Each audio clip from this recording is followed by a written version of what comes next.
Assalamualaikum warahmatullahi wabarakatuh. Perkenalkan, nama saya Sri Emilia, kelas 12 IPS 4, asal sekolah SMA 8 Tasikmalaya dari kelompok 2. Assalamualaikum warahmatullahi wabarakatuh. Perkenalkan, nama saya Deti Nursalinda dari kelompok 2. Perkenalkan, nama saya Dimas Ismawan dari 12 IPS 4 dari kelompok 2. Assalamualaikum warahmatullahi wabarakatuh. Perkenalkan, nama saya Dita Srimarta Aditama dari kelompok 2, kelas 12 IPS 4, SMA Negeri 8, Kota Tasikmalaya.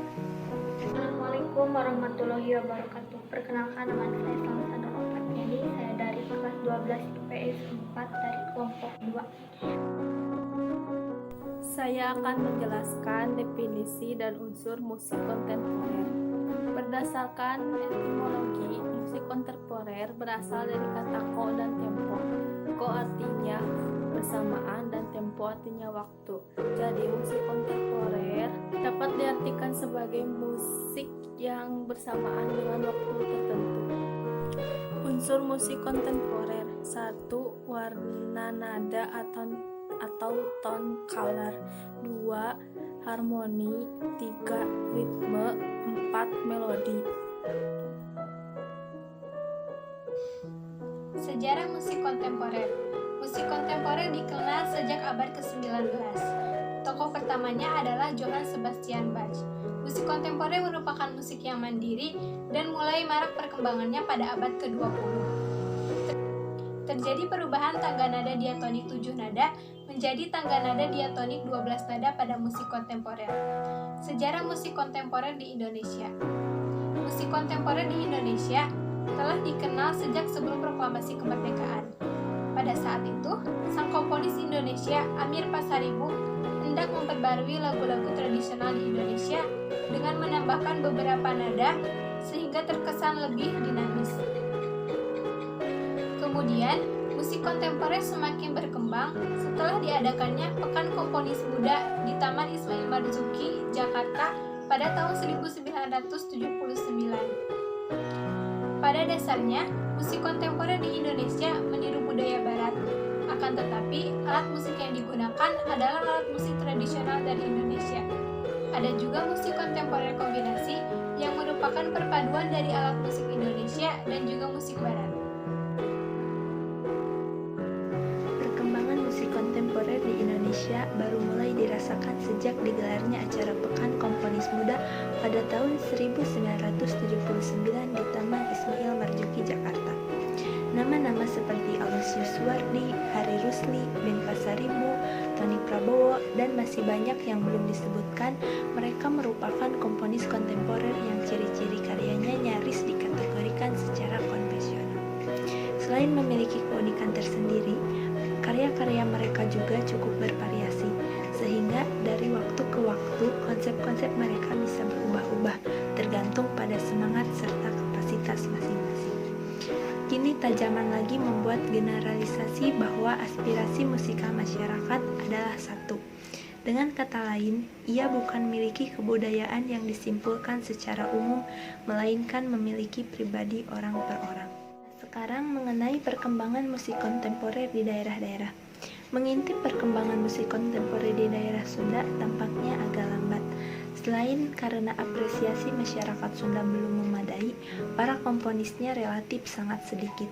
Dukungan pemerintah setempat atau sponsor-sponsor untuk menggelar konser-konser musik kontemporer juga sangat kurang. Misal di Yogyakarta, secara konsisten selama belasan tahun mereka berhasil menggelar acara Yogyakarta Gamelan Festival tingkat internasional yang di dalamnya banyak sekali karya-karya musik kontemporer dipentaskan.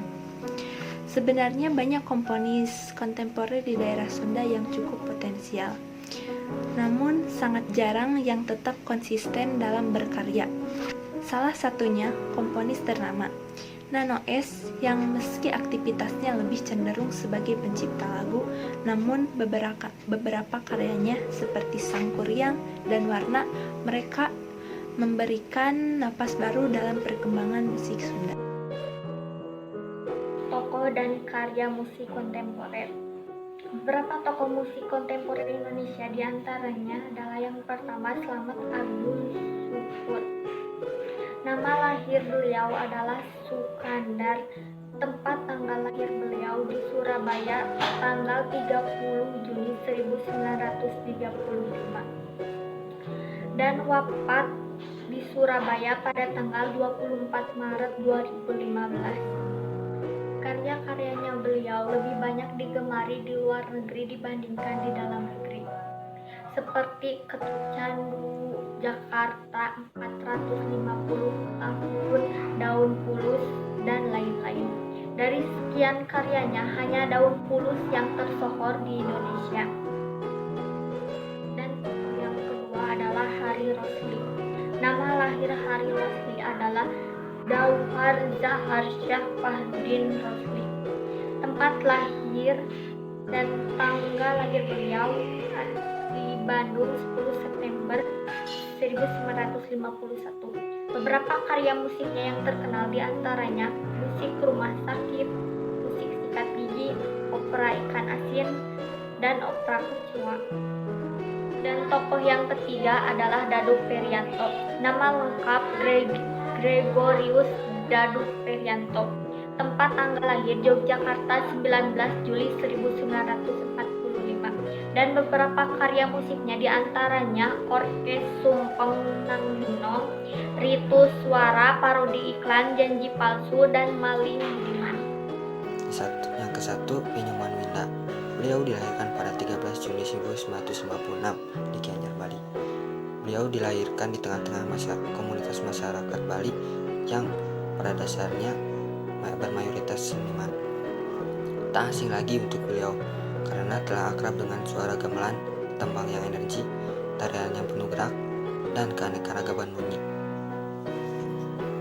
Kelima, Aloysius Wardi. Al dengan panggilan akrabnya. Ia dikenal sebagai musikus asal Surakarta dan menggeluti bidang etnomusikologi, salah satunya karawitan. Ia telah banyak menghasilkan musik-musik tradisi yang banyak ditampilkan di luar maupun di dalam negeri.